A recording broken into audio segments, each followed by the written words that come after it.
Hello everyone दोस्तों, क्या हाल चाल है। तो दोस्तों अब आपका एग्जाम आ चुका है पास, बिल्कुल इतना पास आ चुका है। एग्जाम आने वाला है। एग्जाम के रेस्पेक्ट में मुझे सारी बातें आपको बताने की जरूरत नहीं है। एग्जाम की तैयारी आप कर चुके हैं और उम्मीद करता हूं आपकी तैयारी बहुत अच्छी तरीके से हुई होगी और आने वाला एग्जाम आपका बहुत अच्छा जाएगा। दोस्तों एग्जाम देने से पहले एक बहुत जरूरी बात आपसे करनी है। आपको पता होगा कि जब आपको आंसर शीट मिलती है उससे 15 मिनट पहले आपको पेपर दे दिया जाता है, क्वेश्चन पेपर दे दिया जाता है। वो 15 मिनट पहले इसलिए दे दिया जाता है ताकि आप उस पेपर को सही से रीड कर सके, एनालाइज कर सके कि पेपर को किस तरीके से अटेम्प्ट करना है, कौन से क्वेश्चंस आपको आते हैं, कौन से क्वेश्चंस आपको नहीं आते, कौन कौन से क्वेश्चंस को आपको पहले करना चाहिए, कौन से क्वेश्चंस को आपको बाद में करना चाहिए। ये सारा सोचने के लिए आपको 15 मिनट दिए जाते हैं। और यकीन मानिए दोस्तों, ये 15 मिनट आपके एग्जाम के रिजल्ट को डिसाइड करते हैं, क्योंकि इस 15 मिनट को अगर आप सही तरीके से यूज करेंगे, आप अपनी एक सही सी स्ट्रेटेजी बना लेंगे, तो आपका एग्जाम में आपको देखो पूरा पेपर अटेम्प्ट करने वाली बात कंपलसरी नहीं होती। कुछ क्वेश्चंस ऑप्शंस में भी होते हैं। तो कौन से क्वेश्चंस को करना है, कौन से क्वेश्चंस को नहीं करना है, ये आपको फर्स्ट 15 मिनट में ही डिसाइड करना चाहिए। और इस फर्स्ट 15 मिनट्स के अंदर और कौन कौन से काम करने चाहिए ये मैं आपको इस वीडियो में बताने वाला हूं। इस 15 मिनट को बेसिकली आपको 4 पार्ट में यूज करना चाहिए। पहला, सबसे पहले आपको अपना पेपर चेक करना है। दूसरा, सेफ योरसेल्फ, माने अपने आप को सेव कर देना है ताकि पेपर में पास होने की टेंशन ना हो। तीसरा, सीक्वेंसिंग करनी है, कौन सा क्वेश्चन पहले करना है, कौन सा क्वेश्चन बाद में करना है, इसकी सीक्वेंसिंग भी आपको इस 15 मिनट के अंदर ही करनी है। और चौथा, हैव टू काम योरसेल्फ, माने अपने आप को बिल्कुल शांत कर देना है। कोई भी ओवर एक्साइटमेंट नहीं होनी चाहिए, कोई भी डीमोरलाइज नहीं होना चाहिए, आपको डीमोटिवेट नहीं होना है। पेपर चाहे कितना ही टफ आए, आपके लिए अकेले के लिए टफ नहीं आएगा, टफ आएगा तो पूरे हिंदुस्तान के लिए आएगा, ठीक है ना। तो इस चारों बातें हमें इस 15 मिनट में करनी है। कैसे? सबसे पहले चेक योर पेपर, माने आपको अगर पेपर चेक माने जो शुरू में 15 मिनट मिलेंगे उसमें से शुरू के 4 मिनट आपको पेपर को ध्यान से पढ़ना है। क्वेश्चन नंबर फर्स्ट से लेके क्वेश्चन नंबर लास्ट तक, हालांकि फर्स्ट को पूरा पेपर नहीं पढ़ना है, ओवरव्यू देखना है, क्वेश्चन की लास्ट लाइन को पढ़ना है, यह देखना है कि क्वेश्चन आपसे डिमांड क्या कर रहा है, ठीक है ना। बहुत ध्यान से आराम से इस 4 मिनट के अंदर आप आराम से पूरे पेपर को आप आराम से पढ़ सकते हैं, ठीक है ना। कोई टेंशन वाली बात नहीं है। जैसे ही ये पेपर आप पढ़ लेंगे तो आपको एक ओवरव्यू मिल जाएगा कि कौन से क्वेश्चंस मुझे आते हैं और कौन से क्वेश्चंस मुझे नहीं आते, ठीक है ना।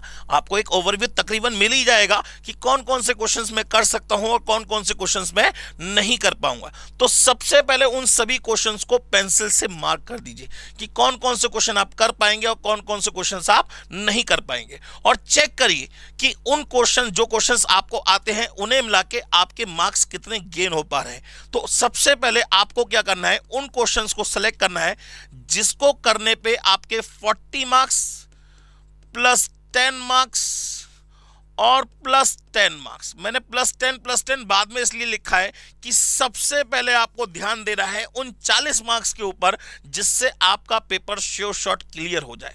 और उसके बाद 10 मार्क्स और उसके बाद 10 मार्क्स और पूरा पेपर अगर आता होगा तो बहुत ही अच्छी बात है, पूरा का पूरा पेपर अटेम्प्ट करेंगे, हम क्यों डिवीजन करेंगे। लेकिन अगर बाई चांस सबसे पहले आप को पूरा पेपर नहीं आता होगा तब की बात करो, तो सबसे पहले आपको 40 मार्क्स का पेपर साइड में कर देना है कि सबसे पहले मैं इन 40 मार्क्स के क्वेश्चन को करूंगा ताकि मुझे पेपर में पास होने की टेंशन ना हो कि भाई मेरे पेपर पास कैसे होगा, एग्जाम क्लियर कैसे होगा। और उसके बाद 10 और 10 20 मार्क्स के क्वेश्चन को अलग कर देना है कि भाई हम इन क्वेश्चंस को भी करेंगे तो हमारी एग्जम्पशंस आ सकती है या हमारी जो टोटल एग्रीगेट है वो होना चाहिए 50%, तो वो भी पूरा हो सके, ठीक है ना। इसके बाद आपको सीक्वेंसिंग करनी है, माने कौन कौन से क्वेश्चन को पहले करना है, क्वेश्चन नंबर फर्स्ट कौन सा करना है, क्वेश्चन नंबर सेकंड कौन सा करना है। ये सारी चीजों को आपको सीक्वेंसिंग में ऑर्डर करके उसी पेपर के ऊपर पेंसिल से लिख देना है कि पहले मैं ये वाला क्वेश्चन करूंगा, फिर मैं सेकंड नंबर पे ये क्वेश्चन करूंगा, फिर मैं थर्ड नंबर पे ये क्वेश्चन करूंगा। तो आपको इसको करने में लगेगा 3 मिनट का समय और सीक्वेंसिंग करने में आपको कम से कम 5 मिनट का समय लगेगा। माने सीक्वेंसिंग में पूरे पूरे 5 मिनट दीजिएगा, आराम से दीजिएगा, बिल्कुल भी टेंशन मत लीजिएगा। 15 मिनट का समय है, इस 15 मिनट को सही से यूटिलाइज करना है, अपनी स्ट्रेटेजी बनानी है ताकि हमारा एग्जाम 100% क्लियर हो सके, ठीक है ना।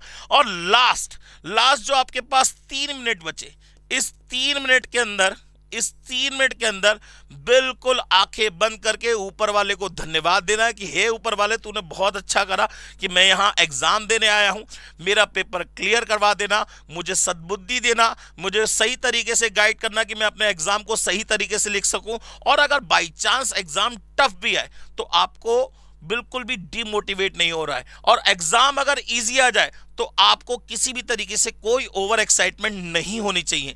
ये 15 मिनट अगर आपने सही से यूटिलाइज कर लिए दोस्तों, तो यकीन मानिए आपका एग्जाम तो 100% क्लियर होना ही होना है। माने कहते हैं ना, किसी युद्ध की